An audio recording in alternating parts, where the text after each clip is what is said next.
අයිබෝන් අපි අද නම් කතා කරමු ඊශ්‍රායල් රැකියාව පිළිබඳ. ඊශ්‍රායලේ මුලින්ම ප්‍රචලිත වුණේ ලංකාවේ මොන රැකියාවටද? ඒ තමයි කෙයාගිව. තිබි කෙයාගිව රැකියාව ඊශ්‍රායලේ විතරක් තියෙන රැකියාවක්ද? නෑ. මේක මැද පෙරදිගත් අපි දැනුවත් හෝ නොදැනුවත් කට්ටිය කරන රැකියාවක්. ඒ වගේම තමයි යුරෝපයේ බොහොම ප්‍රචලිත ලතින් ඇමරිකානු ඕස්ට්‍රේලියානු රටවල බොහොම ප්‍රචලිත ගෞරවාන්විත රැකියාවක්. නමුත් අනිත් රටවල් වලට සාපේක්ෂව බැලුවොත් කෙයාගිව රැකියාවට ඊශ්‍රායලයේ ලැබෙන්නේ ඉහළම වැටුපක්. මැද පෙරදිග වඩා ගොඩක්ම වැඩි. යුරෝපයත් සමග සංසන්දනය කරලා බලනකොට ඉහළම වැටුපක් තමයි කෙයාගිව එකට ලැබෙන්නේ. අනිත් යුරෝපයට වඩා වැඩිපුර මේ දවස්වල ඇටියට නම් අවම ලක්ෂ 7කට යා පඩියක් කෙයාගිව කෙනෙක්ට ලැබෙනවා.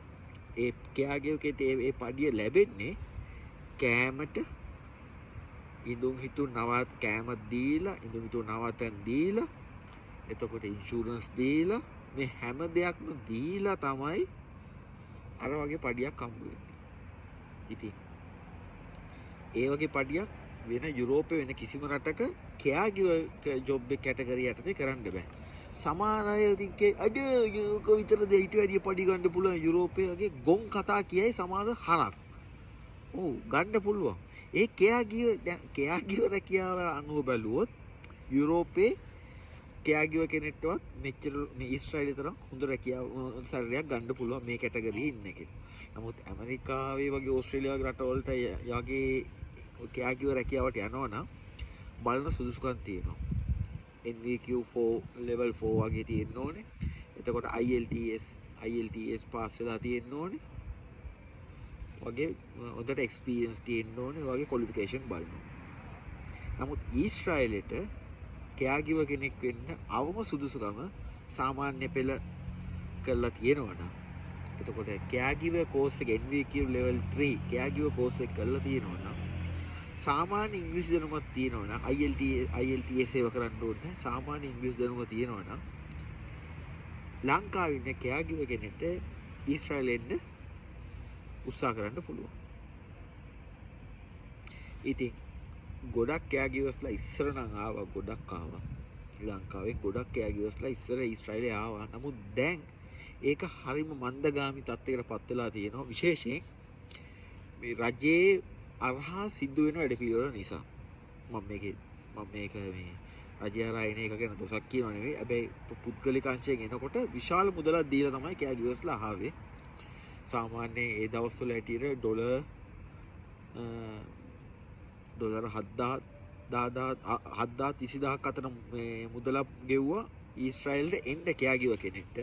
ඉතින් ඒ වගේ මුදලක් තමයි පුද්ගලික අංශ වලට ගෙව්වේ. නමුත් දැන් රජයට ගත්තට පස්සේ රජයට ගෙවන්න ඕනේ අවම ගාස්තුව ලංකා මුදලින් ලක්ෂ 10යි. නමුත් ඇත්තටම ඒ මුදලට කෙයාගිවර්ස්ලාට වීසා ලැබෙනවද? අන්න එතන ප්‍රශ්නයක් තියෙනවා. ওই ප්‍රශ්නෙට උත්තර ඉතින් ඇත්තටම මේ තාපු කෙයාගිවර්ස්ලා දන්නවා. බොහොමයක් ඔය රජය හරහා එන්න පුළුවන් කිව්වොත් ඇත්තටම රජය හරහා කෙයාගිව කෙනෙක්ට එන්න අවස්ථාව තියෙන්නේ 100ට එකක් දෙකක් වගේ අවස්ථාවක්. අනිත් හැම කෙයාගිව කෙනෙක්ම ඊශ්‍රායලට ඇවිල්ලා තියෙන්නේ තවත් කෙනෙකුට මුදල් දීලා ඒ අරා වීසා එකක් දාගෙන තමයි. ඒක කවුරු නෑ කිව්වත් රජයෙන් කිව්වත් ඒ ප්‍රොසීඩියර් එකට යාලා මේවා කර මේ ඒ ක්‍රමේ වැරදි ඒ මොකෙන්ද ඕනේ නෑ ඒ ඔයාට එන්න තියෙන වීසා එකට තමයි ඔයා සල්ලි දෙන්නේ කියන එක අමූලික බොරුවක්. මොකද උන් ඇවිල්ලා මේ මොන මගුලක්වත් නැහැ. ඒ අක්කුන්ට සිංහලෙන් තේරුම් කරලා දුන්නත් උන් තේරුම් ගන්න જાතියක් නෙවෙයි. තනකොළ කන මහ පුටු වල ඉන්න හරක් ටික. හරිද? ඇත්තමයි යම් කිසි මුදල් මේ පුද්ගලික ඉන්දියාවේ වගේ නම් කෙයාගිව එකට ඉන්දියාවේ රජේනොත් ගන්නවා පුද්ගලික අංශයකට මේක විවෘත කරලා තියෙනවා. මම මේකෙන් අදහස් කරන්නේ නැහැ මේක පුද්ගලික අංශයකට දීපන් කියන එක. නමුත් මම මේ කියන්නේ ඒ වගේ වැඩපිළිවෙලකට ගියොත් වැඩිපුර ප්‍රමාණයකට ඊශ්‍රායලයේ කෙයාගිව රැකියාව සඳහා මේ අවස්ථාව තියෙනවා. තේරුණාද? මොකද ඇත්තට රජයේ පුද්ගලික අංශයෙන් එනකොට එන ආපු සම්භාවිතාවයි දැන් රජයට ගත්තට පස්සේ ආපු සම්භාවිතාවයි අපි ගණනය කරලා බැලුවොත් ඇත්තට දැන් 175කින් කෑ ගිවස්ලා එන එක අඩු වෙලා තියෙන ප්‍රමාණයක් තමයි ඇත්තටම තියෙන්නේ. ඉතින් මම ඒ නිසා ඇත්තටම මම කැමති ඊශ්‍රායලෙට ලංකාවේ කෑ ගිවස්ලා වැඩිපුර එනවා. මොකද අපි මැද පෙරදිගත් සමග සංසන්දනය කරොත් මැද පෙරදිගත් කෑ ගිව කරන බොහෝ පිරිසක් ඉන්නවා නොදැනුවත්ව. අපි දැන් සමාජයට ගෙදර වැඩට ගිහිල්ලා එයාලා කරන්නේ එයාලගේ වැඩිහිටියෝ බලා ගන්න එක නැත්නම් ආබාධිත දරුවෝ බලා ගන්න එක නැත්නම් ළමයි බලා ගන්න එක. මේකත් කෑ ගිව කැටගරියට අයිති දේවල් තමයි. ඉතින් ඒ වගේ කෙනෙක්ට මැද පෙරදිග සාමාන්‍ය ලැබෙන පඩිය කීයද? උපරිම බැලුවොත් 1,50,000 ලක්ෂ දෙකත් අතර. නමුත් ඒ කෙනෙක් උත්සාහ මොන විදියකින් අර උත්සාහ කළ ඊශ්‍රායල් ආවොත් ඒකෙන්ට ලැබෙන වැටුප ලක්ෂ 7කට එහා. ඒ සැලරිය විතරයි. නමුත් එයාලට වෙල අනිත් බෙනිෆිට් හැම අවුරුද්දටම බෝනස් එකක් හම්බ වෙනවා. එතකොට ඒ බෝනස් එකක් හම්බ වෙනවා. ඊට අමතරව මේ පෙන්ෂන් එකක් හම්බ වෙනවා. ඒ පෙන්ෂන් එක හැම අවුරුද්දටම ෂෙකල් 10000ක් වගේ අවම මුදලක්. 10000කට ආසන්න මුදලක්. ෂෙකල් 10000. කියන්නේ ලංකා මුදලේ ලක්ෂ 10කට ආසන්න මුදලක් මේ පෙන්ෂන් එකක් ඇටියට ලැබෙනවා. ඉතින් අවුරුදු 5ක් ඉඳලා අවුරුදු 10ක් ඉඳලා එක ලෙඩෙක් ගාව අවුරුදු 5ක් එක දිගට හිටපු කෙනෙක්ට අවම වශයෙන් ලක්ෂ 50ක් ඉක්මවන මුදලක් ලැබෙනවා. කෑගිව කෙනෙක් වශයෙන් ඉන්න කෙනෙක්ට ලැබෙනවා. ඒ පඩියට අමතරව බෝන් පෙන්ෂන් එකක් ඇටියට ලැබෙන දෙයක්. මොකද මැද පෙරදිග ඉන්න කෙනෙක්ට එයා අවුරුදු 5ක් වැඩ කරලවත් ඒ ලක්ෂ 50ක් හම්බ කරන්න බෑ. හරිද?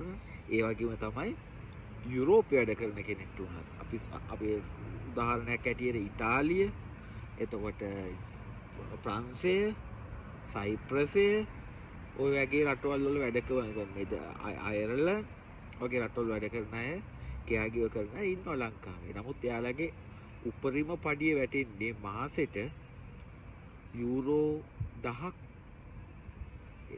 වගේ මුදලක්. ඒක අපි ඩොලර් වලින් බැලුවොත් ඩොලර් 1500ක් වගේ 1500ක් 2000ක් වගේ ආසන්න මුදලක් කියමුකෝ. නමුත් ඊශ්‍රායලයේ කෑගිව කෙනෙක්ට අවම පඩිය ඩොලර් 2000ක් වගේ. ඉතින් ඩොලර් 2000ටත් එහා. ඒ අවම පඩිය ඊට වඩා උපරිම පඩි ගන්න ඩොලර් 3500ක් පඩි ගන්න කෑගිවස්ලා මේ ඊශ්‍රායලයේ ඉන්නවා. ඉතින් ඒ වගේ ජොබ් එකකට සමහර අය ඔය මේ ඉසුළු කරනවා ආපෝ මේවා පැම්පස් මාරු කරනවා. ඒව සාමාන්‍යයි. ඇත්තට මේක නර්ස් කෙනෙක් සාමාන්‍ය ලංකාවේ සාත්තු සේවකෙක් ඇටෙන්ඩන්ට් කෙනෙක් නර්ස් කෙනෙක් කරනවා සමාන වැඩපිළිවෙල වැඩක් තමයි කෑගිව කෙනෙක්ගේ අතින් සිද්ධ වෙන රාජකාරිය. බෙහෙත් දෙන්න ඕන වෙලාවට, එතකොට උණ චෙක් කරන්න, එතකොට බ්ලඩ් ප්‍රෙෂර්, එතකොට ඒ හැම දෙයක්ම පරීක්ෂා කරන්න ඕනේ. එක එක ලෙඩුන්ගේ අනුව ඒව වෙනස් වෙනවා. හරිද? ඒ වගේම තමයි ඒ ලෙඩ අවපිරිසුදු තබා ගන්න ඕනේ. ඒ වගේ රාජකාරී ඔක්කොම කෑගිව කෙනෙක් වශයෙන් කරන්න ඕන දේවල්. ඉතින් මම කැමති ඔය අනිත් රටවල් වලට යනවට වඩා කෑගිව වංශේ ඊශ්‍රායලයට කට්ටියට එන්න පුළුවන් නම් ඒක ඇත්තටම ලොකු ඔපචුනිටියක් ඒ එන කෙනාට. නමුත් දැන් ලංකාවට අනිත් ජොබ් ඉවර වෙලා තියෙනවා. මම ඒ ජොබ් ගැන වෙන දවසක ආපහු කතා කරන්න. එහෙනම් හැමෝටම සුබ රාත්‍රියක්. ජය වේවා.